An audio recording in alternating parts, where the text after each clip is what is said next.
Yes, settling in. That happens when people are welcoming.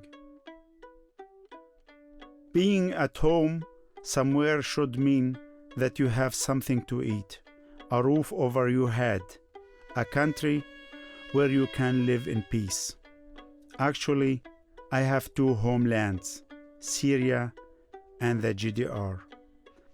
But one country no longer exists, and the other was bombed to pieces during the war.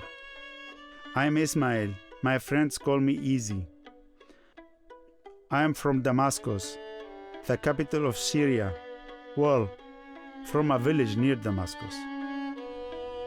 For me, settling in means being able to go somewhere, to a place where you feel at home, where you find belonging, hopefully, with people who welcome you.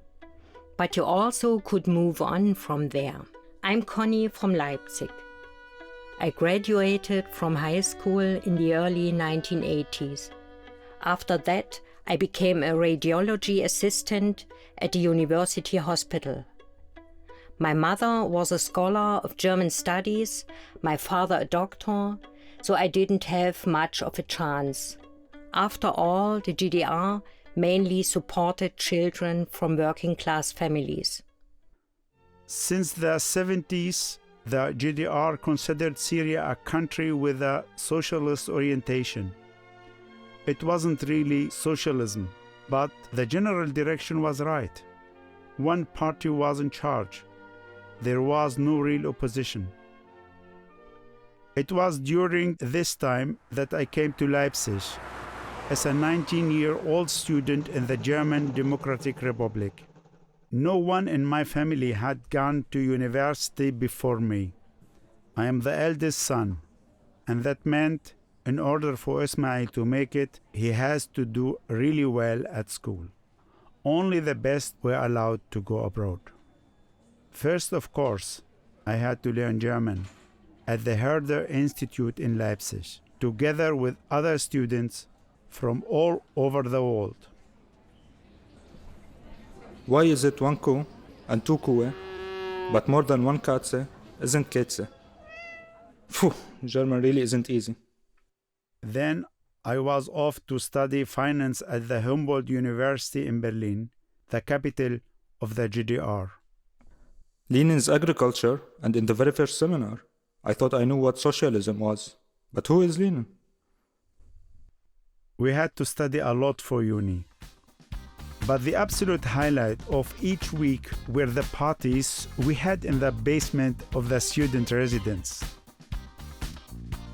And as it happens, when you are least looking for it, that's when love strikes. Sylvia. I didn't tell my parents about Sylvia for a long time. Of course, they were against the relationship. A European, a Christian, she doesn't fit into our family. Maybe it was a good thing that we couldn't talk on the phone back then. That way, the trouble unfolded only on paper. For me, it was clear I wanted to spend my life with Sylvia. Nevertheless, we also had to face reality. After graduating, I would have to return to Syria. That was what our governments had agreed on. But we wanted a future together, so we decided to get married. But it was more difficult than expected. That's how it often was in the GDR. A lot of things were forbidden, there were rules for everything, and all that red tape. Not only Sylvia's parents, but also her country didn't want to let her go. Did she really want to go to Syria, where people had camels instead of cars? That's how people thought about my homeland. We were lucky that it worked out in the end. We simply found the right official.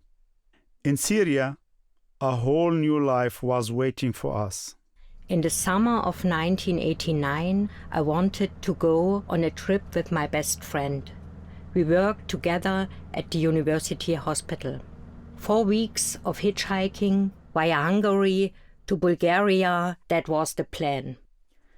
Where's Susanne? Isn't she on early duty today? She called in sick, as did half the staff. Dr. Krause too. I wonder if we'll see him again.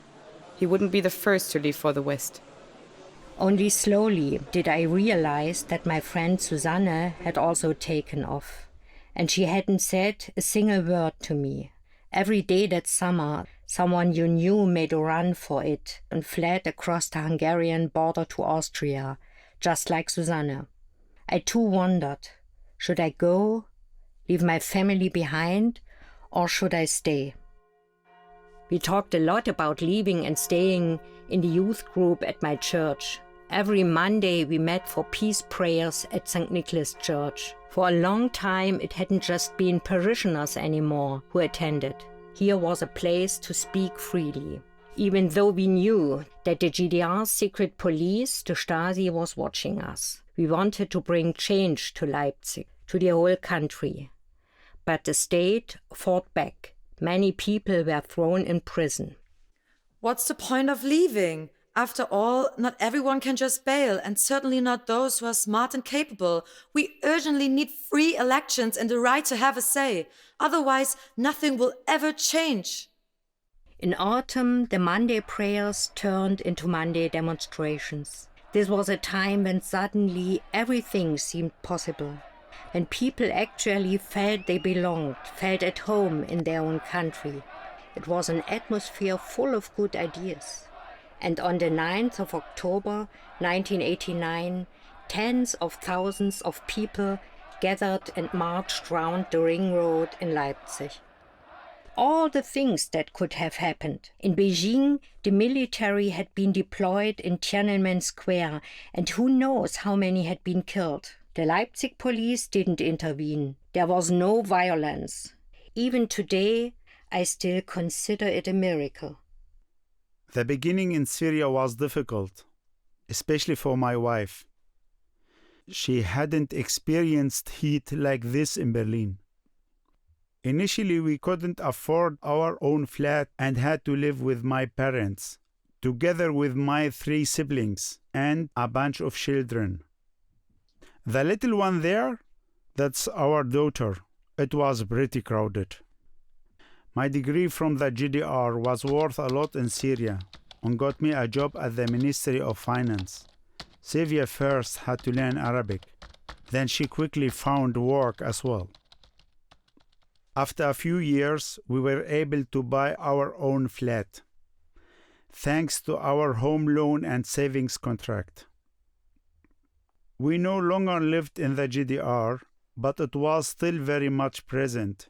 Not only on TV, everything was half and half in our family. While my parents served kusa mahshi, I searched all over Damascus for butter for Sylvia, so that she could continue to eat her bread with butter. We had already stocked up on other delicacies from Sylvia's homeland. Almost every year, we went on vacation to the GDR. Sylvia visited her family there. As a foreigner, however, some of the relatives preferred not to have me with them at family celebrations. And then came the year 1989. Things had been pretty intense in the GDR over the previous months. More and more people took to the streets. For me, this was a surprise, because in Syria, people kept their mouths shut, except during a dentist appointment. There was something big hanging in the air in the GDR, and we took note of that even in Damascus. We still missed the fall of the wall. Like every Thursday evening, we attended the film screening at the GDR Culture Center on the 9th of November 1989. We only realized what was going on when we watched the news at home. Und deshalb haben wir uns dazu entschlossen, heute eine Regelung zu treffen, die es jedem Bürger der DDR möglich macht, über Grenzübergangspunkte der DDR auszureisen. And then the wall was suddenly down. Many people packed their bags to see what the West had to offer, and to travel, of course. The result of the first free elections in the GDR effectively put the seal on reunification. The Christian Democratic Party was the big winner. For those who were active in the civil rights movement, this was very frustrating. Our idea of an independent but democratic GDR had been rejected. So my husband and I thought, well, we could leave now too. It was in the summer of 1990 when we moved to the Mainz region. For me, it was not a decision in favor of the West, but a decision against staying, against stagnation. We were given a really friendly welcome, and I also soon found a job in Mainz. Fortunately, I didn't have to worry about recognition of my profession. Medical professionals were also sought after in the West, and I was well trained, having even studied 1 year longer than my colleagues here. All right, dear colleagues, there it is, the summatum 2. Who has experience with the model? Oh, Miss Schnur? What a surprise! But how do you know about it? Yup, we were up to date in Leipzig. That's how it was in the GDR. When something was indeed purchased, then it had to be the newest model.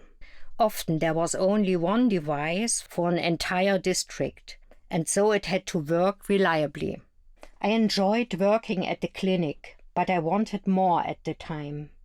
I'm sure I would have been a good doctor if I had been allowed to study in the GDR. But now another 6 years of studies and then the specialist training on top. Instead of studying medicine, I decided to pursue my other passion, literature.